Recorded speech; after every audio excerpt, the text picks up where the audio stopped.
अब किया कार खरीदना हुआ और भी आसान। खुशखबरी मंदसौर वासियों के लिए। किया का नया शोरूम अब मंदसौर में शुरू हो चुका है। अपनी पसंदीदा किया कारों की शानदार रेंज, बेहतरीन सुविधाएं और उत्कृष्ट सेवा का लाभ अपने ही शहर में प्राप्त करें। हमारा पता है उपदेश किया, सर्किट हाउस के पास, मंदसौर। मोबाइल 7697639639। आज ही पधारें और अपनी पसंदीदा किया कार का अनुभव लें। मंदसौर दिल्ली में छात्रों पर हुए कथित लाठीचार्ज और विपक्षी नेताओं के साथ कथित अमानवीय व्यवहार के विरोध में बुधवार को ब्लॉक कांग्रेस कमेटी ने मंदसौर में प्रदर्शन किया।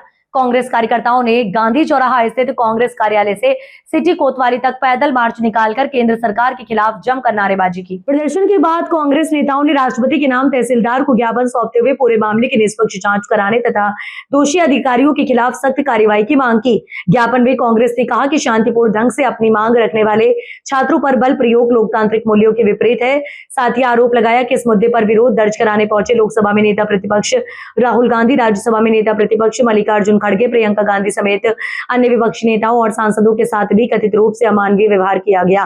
प्रदर्शन के दौरान अपेक्षाकृत कम संख्या में कार्यकर्ता नजर आए। मौके पर लगभग 30 से 40 कांग्रेस नेता एवं कार्यकर्ता ही मौजूद थे, जिसकी चर्चा राजनीतिक गलियारों में होती रही। जब मोदी डरता है, पुलिस को आगे करता है। धर्मेंद्र प्रधान इस्तीफा दो, इस्तीफा दो, इस्तीफा दो। जिस तरह से आपने देखा कि लगातार 25 दिन से छात्र जो रामलीला मैदान दिल्ली के अंदर जो प्रदर्शन कर रहे थे, वो एक नियोजित मांग को लेकर कर रहे थे। जिस तरह से नीट की परीक्षा और अन्य परीक्षा जिस तरह से रद्द हो रही थी और जो लीक हो रही थी, उससे छात्रों का भविष्य बड़ा अंधकारमय था और उनका आक्रोश था। वो जंतर मंतर पर लगातार बैठे हुए थे और जिस तरह से 20 तारीख के दिन उनके साथ बर्बरतापूर्वक लाठीचार्ज करा और कल उसी संदर्भ में माननीय हमारे राष्ट्रीय अध्यक्ष खड़गे जी, राहुल जी और सोनिया जी और अन्य कांग्रेस जन जब प्रधानमंत्री आवास के बाहर धरने पर उनसे बात करने के लिए गए और धरने पर बैठे तो उनको भी बलपूर्वक उठाकर जेलों के अंदर डाल दिया गया।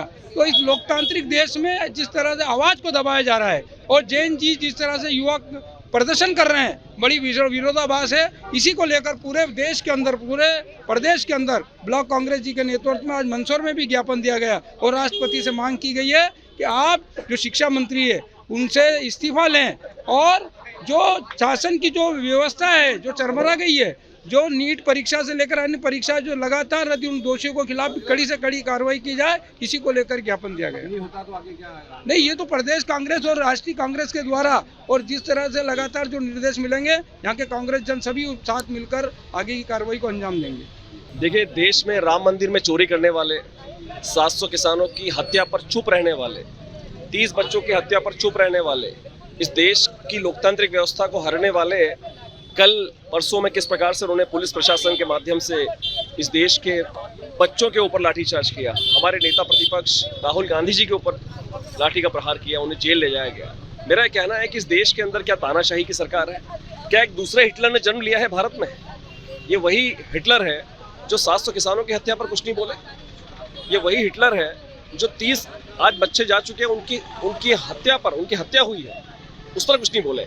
इसी के विरोध में हम सब आज कांग्रेस इकट्ठे हुए हैं और मैं सोचता हूं कि केवल हमें ज्ञापन देने से काम नहीं चलेगा, हमको सड़कों पर आना पड़ेगा, क्योंकि ये एक ऐसी हिटलरशाही की सरकार है जो आने वाले समय में वापस, अभी तो लाठियों का प्रयोग किया, बंदूकों का प्रयोग भी करने वाली है। ब्लॉक कांग्रेस कमेटी मंदसौर द्वारा एक ज्ञापन दिया गया है राष्ट्रपति महोदय के नाम, जिसका विषय है दिल्ली में छात्रों पर हुए लाठीचार्ज एवं विपक्षी नेताओं के साथ अमानवीय व्यवहार के विरोध में निष्पक्ष जांच एवं दोषियों के विरुद्ध कठोर कार्रवाई किए जाने बाबत। ठीक है।